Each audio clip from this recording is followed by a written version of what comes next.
Nesse vídeo eu vou falar com você tudo o que você precisa saber para contratar um prestador de serviço. Mas se você é novo aqui no canal, seja bem-vindo. Eu sou Michele Coelho, muito prazer.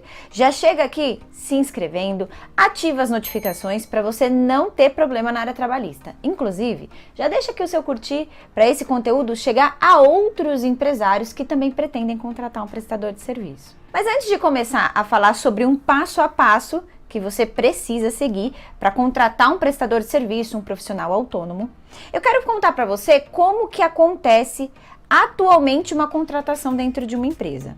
O empresário ou a área de departamento pessoal, a área de RH, enfim, a área responsável por fazer essa contratação dentro da sua empresa, ela simplesmente presume que precisa de uma pessoa para fazer determinada atividade.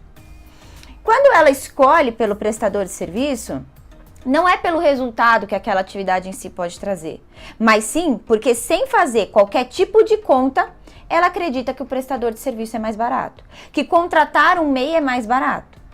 Quando muitas vezes ela pode estar tratando aquele prestador de serviço, aquele autônomo, como um empregado, ou seja, aquele profissional vai agir com completa subordinação dentro da empresa, e a empresa ainda está correndo o risco de, na Justiça do Trabalho, ter que assinar a carteira de trabalho daquele profissional e pagar todos os valores atrasados, referente a salário, férias, 13º, FGTS.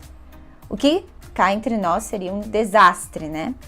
Por isso que eu decidi fazer esse conteúdo aqui no YouTube, falando para vocês um passo a passo que é necessário seguir para não errar na hora de contratar o seu prestador de serviço. E o primeiro passo que você tem que seguir é o planejamento. Aqui você vai definir o que você precisa. Então, o que você vai contratar? Quais atividades que esse profissional precisa fazer? Ele precisa estar subordinado à sua empresa ou a simples entrega de resultado para você já está ótimo? Você quer alguém com horário fixo, que trabalhe, por exemplo, das 8 às 18? Aqui você vai definir e delimitar, e eu te indico que realmente pegue papel e caneta e escreva tudo o que você espera para essa vaga. Porque, veja, existem diversos tipos de contrato trabalhista. Tem o contrato individual de trabalho, que é aquele que o funcionário trabalha 8 horas diárias até 44 horas semanais. Tem o menor aprendiz, tem o estagiário, tem o intermitente, tem o prestador de serviço, tem o obra certa, o empreitada. Então são diversos tipos de contrato na área trabalhista.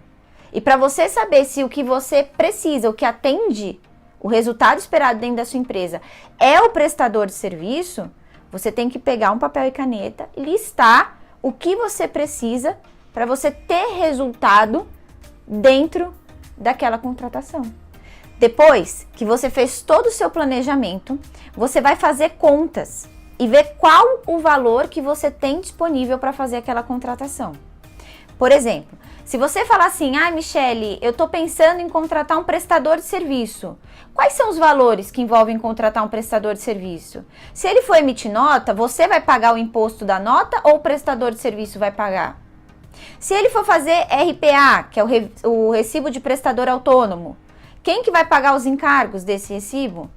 Então, tem que fazer cálculo para você não ser surpreendido. Para na hora que você escolher o contrato de prestação de serviço, você já sabe quais os valores, quais os custos que a sua empresa vai ter que arcar com isso. Agora que você já decidiu pelo contrato de prestação de serviços, você vai pesquisar sobre a pessoa que está pretendendo a vaga de autônomo, de prestador de serviço na sua empresa. E como seria isso? Você vai olhar nas redes sociais. Se for um contrato de prestação de serviço entre empresas, ou se for empresa, você contratante, e uma pessoa física, que é a pessoa que você está contratando, que vai prestar os serviços, você tem que buscar da mesma forma. Facebook, Instagram, LinkedIn. Depois você joga o nome ou da empresa que você está contratando ou da pessoa física no Google. Veja com quem você está se associando. Quando você tem um contrato de prestação de serviço, você está vinculando aquela empresa ou aquele prestador de serviços, pessoa física, à imagem da sua empresa. E hoje que nós falamos num cenário de era digital, de acesso à informação, se esse prestador de serviço empresa ou essa pessoa física fizer algo que não compartilha com o valor da sua empresa, você vai ser afetado. Por isso, pesquisa, vá atrás, para você não se queimar. Às vezes, falar isso para você agora, que é uma empresa pequena, talvez, pareça assim, totalmente surreal, né? Fora da sua realidade. Só que a verdade é que isso acontece. E para você se prevenir, você precisa pesquisar. Ver com quem você está vinculando sua imagem, ver com qual empresa você está vinculando a sua imagem. Compartilha dos mesmos valores, dos mesmos princípios que a sua empresa. Tem algo que tem alguma postagem ali na rede social que não está muito alinhado com aquilo que você busca? Então, parta para outra empresa, parta para outra pessoa física para contratar e se associar. Tem que ser alguém que compartilha dos princípios da sua marca. Lembre-se, nós estamos na era digital, na era da informação. E quanto mais cedo você abrir os olhos para isso, melhor é para você e para o seu negócio. Depois que você escolheu o seu prestador de serviços, você vai começar a entrar na parte contratual. E aqui você precisa listar todas as atividades que você quer que esse prestador de serviço entregue à sua empresa. Por quê? Porque o prestador de serviço, como ele é autônomo, ele não tem subordinação ao seu negócio, ele não está obrigado a fazer nada, ele pode recusar um serviço. Então, se, por exemplo, você contratou um advogado para prestar serviços para sua empresa, e às vezes você contratou aquele advogado para atuar com os processos da área trabalhista, só que agora você quer que ele faça um parecer para você, que você ficou com dúvida sobre horas extras, banco de horas, como que faz isso, e você quer que aquele advogado emita um parecer falando se é arriscado ou não. Como você contratou ele para cuidar da parte de processo trabalhista, ele pode falar para você, olha, deixa eu te falar, eu não cuido dessa parte de parecer não, então você vai ter que contratar um outro advogado, porque no nosso contrato tá aqui, ó, processo trabalhista. Por isso que tem que ficar transparente todas as atividades que você espera que aquele profissional prestador de serviço realize na sua empresa.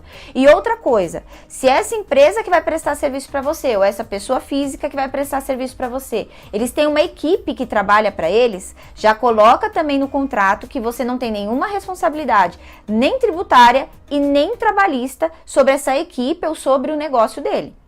Tem que já deixar tudo separado e tudo bem transparente e claro dentro do seu contrato de prestação de serviço, de forma que fica tudo amarradinho e você consegue proteger o seu negócio.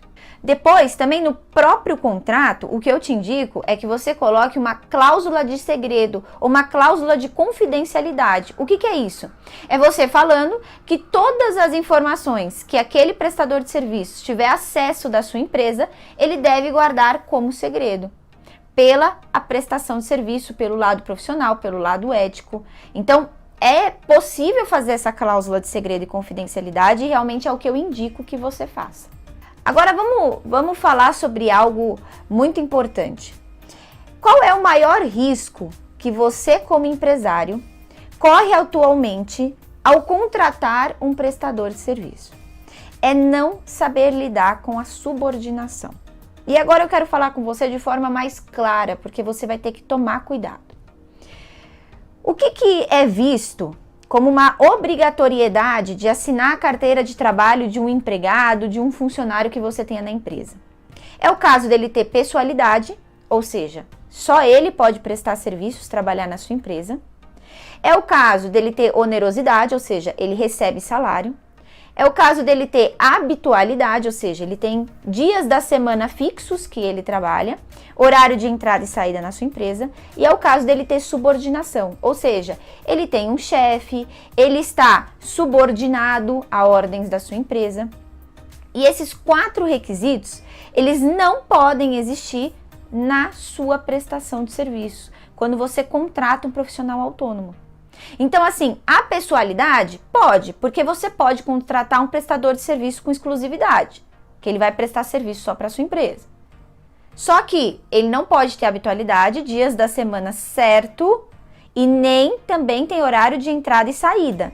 Ele pode ter uma reunião ou outra interna na sua empresa? Pode. O que ele não pode ter é habitualidade. Depois disso, nós vamos falar de uma onerosidade. Vai ter o pagamento, tem prestadores de serviço que você paga até mensal, não tem problema.